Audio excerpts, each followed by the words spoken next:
আরে আমার এখানে কান্না কান্না সেভ করা আছে কান্না। আমি আমেরিকার এক এয়ারপোর্ট থেকে বাহির হইতেছিলাম, তো এক ছেলে মাকে হুইল চেয়ারে নিয়ে আসতেছিল। তো এয়ারপোর্ট থেকে বাহির হয়ে যখন গাড়িতে উঠাবে, তো সে হুইল চেয়ারের থেকে কোলে কইরা গাড়িতে উঠাইতেছিল। 10 হাত দূরে এক ইংরেজ মহিলা দাঁড়ায় কাঁদতেছিল। তো আমি ওকে জিজ্ঞাসা করতেছিলাম, তুই কাঁদিস কেন? এই দৃশ্য আমাকে কাঁদাইতেছে। ওটা মুসলমান ছেলে ছিল, দিনদার ছেলে ছিল, মাকে হুইল চেয়ারের থেকে বসায় আইনা বাচ্চার মতো কোলে করে গাড়িতে বসাইতেছে। আর ওইটা আমেরিকান হোয়াইট ছিল, খ্রিস্টান ছিল। ও দৃশ্য দেখে কাঁদতেছে যে দেখো এই বয়সের মাকে সন্তান কিভাবে কোলে করে গাড়িতে উঠায়, আর আমার সন্তান কোথায় হারায় গেছে আমি জানি না। বৎসরে 2 বার আসে, একদিন মাদার ডে হিসাবে একবার আসে, আর আরেকদিন ফাদার ডে হিসাবে ফাদারের কাছে আরেকবার আসে। যদি আমরা শিখতাম তাহলে আমাদের দেশে হয়তো বৃদ্ধাশ্রম। আমি তো যেদিন বাংলাদেশে বৃদ্ধাশ্রমের সাইনবোর্ড দেখছি, ওই দিন আমার মন চাইছে, মনের থেকে আল্লাহকে বলতেছিলাম, ইয়া লাইতানি মিত্তু ক্বাবলা হাদা ওয়া কুনতু নাসিয়াম মানসিয়া। আল্লাহ, মৌত হইল না কেন এর আগে? মুসলমান সন্তান মা বাবাকে রেখে গেল বৃদ্ধাশ্রমে, অথচ একটা ওর জান্নাত, আরেকটা জান্নাতের গেট। বাবা তো জান্নাতের গেট, মা তো জান্নাত।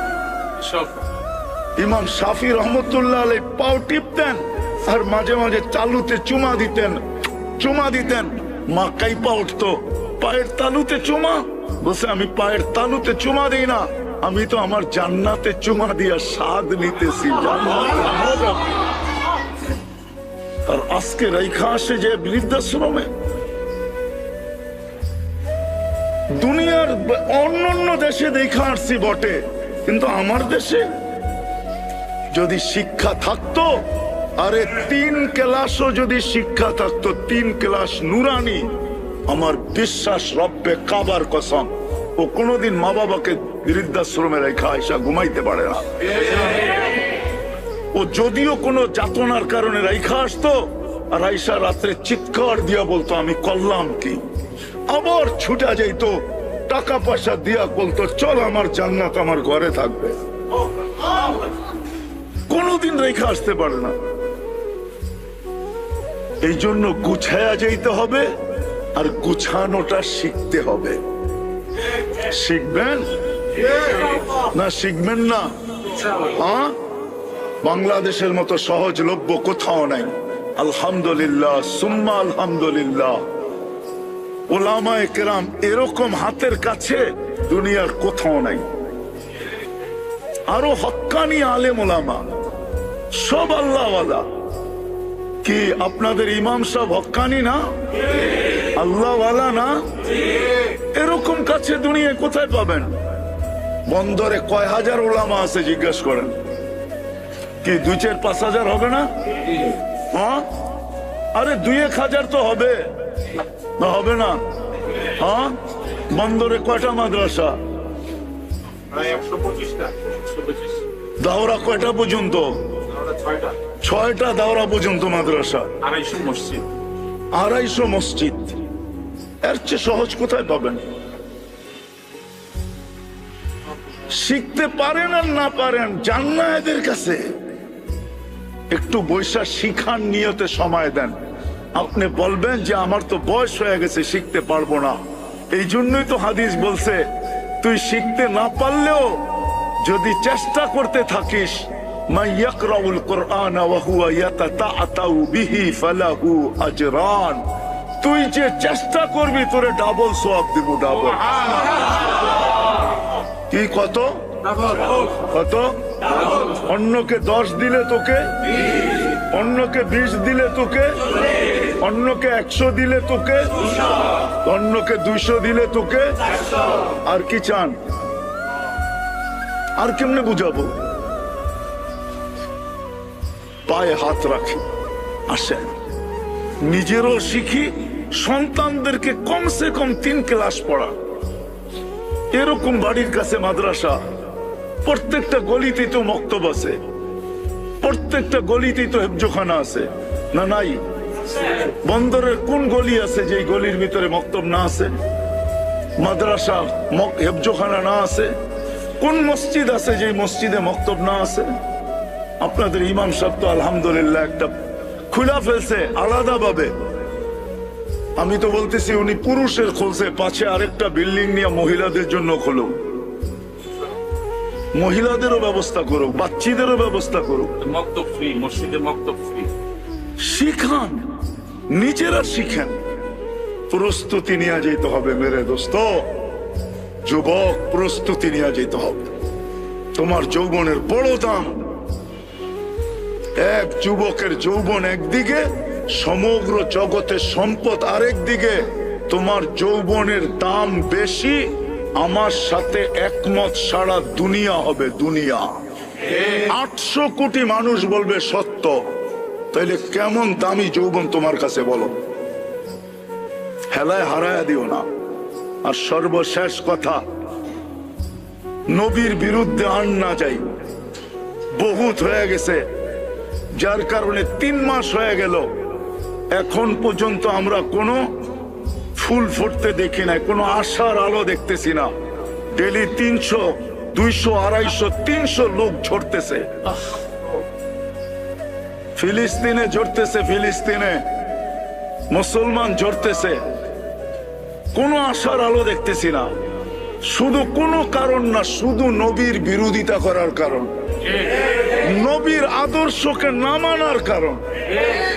অন্য কে কি বলবে আমি জানি না, আমার কাছে এটাই সিদ্ধান্ত। কে একমত হইলো আর না হইলো এটা আমার বিষয় না। আমি এটা বুঝি, আল্লাহর রসুলের আদর্শকে আমরা ঘৃণার পাত্র বানায় ফেলছি। আমাদের কাছে ঘৃণিত, দীক্ষিত, অবহেলিত, লাঞ্ছিত, বঞ্চিত, নিকৃষ্ট। নাইলে যুবক কেন 3 গুণ টাকা দিয়ে চুল কাটবে নেট দেখা? সাধারণ চুল কাটা তো বন্দরে 50 টাকা দিয়ে কাটা যায়, আর নেটে চুল কাটে, নেটের ডিজাইনে চুল কাটে কয় টাকা দিয়া? বলো যুবক, কয় টাকা দিয়ে কাটে? বলো তোমরা। মারামারি তো হবে না, পিটাপিটি তো হবে না, একটা তথ্য জানা হবে। বলো কয় টাকা দিয়ে কাটে? 300। হ্যাঁ, ঈদের দিনে 1000, ঠিক না? হ্যাঁ, বাকি 300-র নিচে তো নাই। সাধারণ চুল কাটা তো 50 টাকা দিয়ে কাটা যায়। তুমি 50 টাকা দিয়ে চুল কাটতা, 150, 250 টাকা দিয়ে মিষ্টি খাইতা। তোমরা না প্রবাদ বাক্য বলো, ডায়লগ বলো, চা লাগাইবা অঙ্গে তা যাইব সঙ্গে। তো তুমি 250 টাকা দিয়ে মিষ্টি খাইতা, বন্ধুদেরকে খাওয়াইতা। যদি বলতো তুই চুল কাটা মিষ্টি খাওয়াস কেন? তুই জানবি না আল্লাহর হুকুম মতো চুল কাটছি, মিষ্টি খামু না তো করবোটা কি? খুশির ঠেলায় খাইতেছি, কালকে আল্লাহর থেকে নিমু, এই জন্য খাইতেছি। কালকে আল্লাহর থেকে এটার প্রতিদান নিমু। নবীজির সাথে দেখা হওয়ার সাথে সাথে হাত পাতমু। আপনার আদর্শ মতো চুল কাটছি, কি দিবেন জলদি দেন। কিয়ামতের মাঠে বেশিক্ষণ দাঁড়াইতে চাই না, দেন তাড়াতাড়ি, আমি যাই আগে জান্নাতে। চুল তো কাটতে পারতো। আর নারাজ করো না আল্লাহ রসুলকে। বাংলাদেশে 2013 বা 2014-তে হবে 31st নাইটের পরের দিন 7.8 ভূমিকম্প আসছিল, 7.8। নেটে সার্চ দিয়া দেখো কোন বছর আসছিল। হয়তো 13 হবে, নাইলে 14 হবে। 31st নাইটের পরের দিন 5টা 5-এ আসছিল, 5টা 5-এ। ফজরের আগে ভূমিকম্প আসছিল 7.8। পহেলা বৈশাখের আগের দিন মাগরিবের পরে, আমার মনে আছে, কালকে সকালে পহেলা বৈশাখ, মাগরিবের পরে ভূমিকম্প আসছিল 6.1। আল্লাহ বহু সিগন্যাল দিয়া ফেলছে আমাদেরকে, লড়ছে, চড়ছে, কিন্তু আজ পর্যন্ত বিপর্যয় হয় নাই। বিদায় তোমাদের পায়ে হাত রাখা বলি, কালকে 31st নাইট। আল্লাহকে নারাজ করো না। আল্লাহকে নারাজ করলে তোমারও, আল্লাহ যদি নারাজ হয়ে গেল তুর্কি যেরকম মাটির সাথে মিশায় রেখা চলে গেছে, জীবনভর তুর্কিরা মনে রাখবে। যেমন মরক্কো মাটির সাথে মিশায় রেখা চলে গেছে, ওরা কিয়ামত পর্যন্ত মনে রাখবে।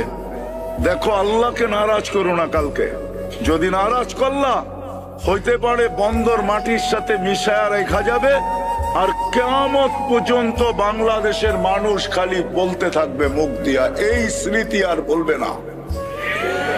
এরকম পুরা বাংলাদেশ পারে, ঢাকা পারে। আল্লাহ জমিনকে হুকুম দিতে দেরি। আল্লাহ বলছেন, লাউ আমারতুল আরদা লাবতালাআত কাফি বাতনিহা। আমি জমিনকে হুকুম দিতে দেরি, তুমি কয় তালা বানাইছো জমিন এটা দেখবে না, সব সহ পেটে নিতে দেরি করবে না। এই জন্য তোমাদের কাছে হাত জোর দরখাস্ত, কালকে আমরা 31st নাইট ওইভাবে উদযাপন করব না যেইভাবে অচিত চিরাচরিত করে আসতেছি। করবা? হ্যাঁ, কে কে অঙ্গীকার করতে পারো? আল্লাহ তোমাদের অঙ্গীকারকে কবুল করুক। পূজা রাখো। আমি 31st নাইট অস্ট্রেলিয়ায় দেখছি। তোমরা আমার মনে করো না আমি সদরঘাটের থেকে ডাইরেক্ট এখানে চলে আসছি। আমি ওই হুজুর না, আরে অন্যরকম হুজুর। আমি 31st নাইট আমেরিকাতে দেখছি, কিন্তু বাংলাদেশের মতো উশৃঙ্খল দেখি নাই। ওইখানে নির্দিষ্ট জায়গায় হয়, আর বাহিরে কিচ্ছু হয় না। 14 তারিখ আমি আমেরিকায়ও দেখছি, কাউকে আমি ফুল কিনতে দেখি নাই। হয়তো গালে গাল লাগাইতো, দেখা হইলে একটু গালে গাল লাগাইছে, আর ইংলিশে বইলা দিছে, ইউ আর মাই হানি। বাস, তুই আমার মধু, খাইনি শেষ। হয় এইদিকে হয় ওইদিকে। এরকম বন্দরের যুবকদের মতো, যুবতীদের মতো ফুল না পাইলে জান দিয়া দেয়, ঠিক না? দোকানদারে সাইজ করে ফেলে, ঠিক না? তোরে না আগে ফোন করলাম, ফুল রাখলি না কেন? দোকানে আগুন লাগায় দিব, ঠিক না?